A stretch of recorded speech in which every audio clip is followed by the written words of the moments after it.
La troisième nova du ciel allemand est Goethe. Goethe est au nombre des 5 ou 6 écrivains qui ont suffi aux besoins et à l'alimentation de la pensée. Ces génies mères semblent avoir enfanté et allaité tous les autres. Homère a fécondé la Grèce, Dante a engendré l'Italie, Rabelais a créé les lettres françaises, l'Allemagne est toute Goethe. Les 2 caractères primitifs du vieux fond germanique, la vivacité d'imagination et la sensibilité à la nature. Joignez-y un glorieux signe propre à son génie personnel, une ardeur d'humanité inconnue à ses aïeux. Et quel homme ce fut! On voyait luire sur son front ce signe mystérieux qui annonce ceux dont la pensée, loin d'être obscurcie, dominée et bâillonnée par leur passion, grandit et divinise toutes les émotions de la vie et dégage l'idéal contenu dans toutes les sensations qu'ils éprouvent. Ah, se disait Goethe, les idées sont des êtres vivants.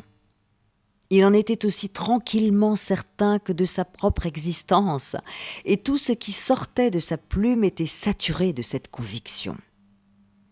Goethe vécut dans l'évidence que tant que nous sommes détenus dans cette demeure mortelle, nous restons assujettis au changement. Mais aussitôt que nous sortons des figures qui passent et des ombres qui disparaissent, nous arrivons au règne de la vérité. Ainsi, il y a le temps des énigmes et ensuite le temps de la claire vue. Le temps de l'obscurité et après cela, celui des lumières. Enfin le temps de croire et le temps de voir. Là, nous découvrons sans aucun nuage la vérité dans sa source.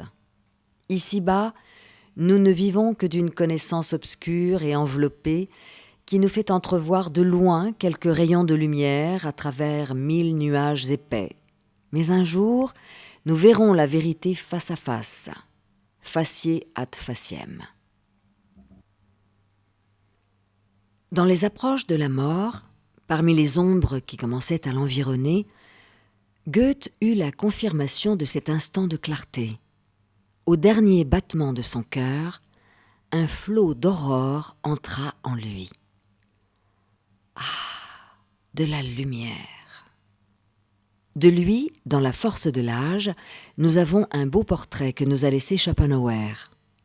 C'est l'être le plus parfait que je connaisse, même dans son extérieur. Une belle taille, droite et haute, beaucoup de soin dans son habillement, toujours noir ou bleu foncé, les cheveux arrangés avec goût, enfin une figure expressive avec des yeux bruns à la fois doux et pénétrants. Il embellit beaucoup quand il parle, et alors on ne peut assez le regarder. Il cause de tout, a toujours quelque anecdote à raconter, et ne s'impose nullement par sa grandeur. Il est sans prétention comme un enfant. Goethe avait alors 58 ans. Un quart de siècle plus tard, c'était devenu un bel ancêtre, à l'œil d'un bleu vif et limpide, à la lèvre mince et légèrement ironique, autour de laquelle errait un fin sourire. Son vaste front relevait d'un cachet de noblesse et de distinction une physionomie encore pétillante d'esprit et de malice.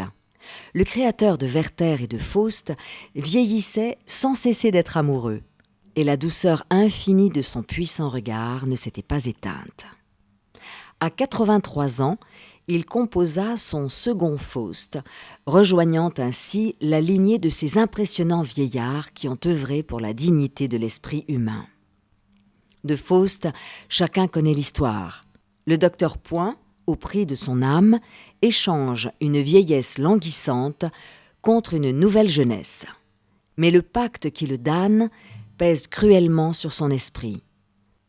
Son conducteur infernal est toujours à ses côtés et le contemple d'un œil de malice, de triomphe et de mépris.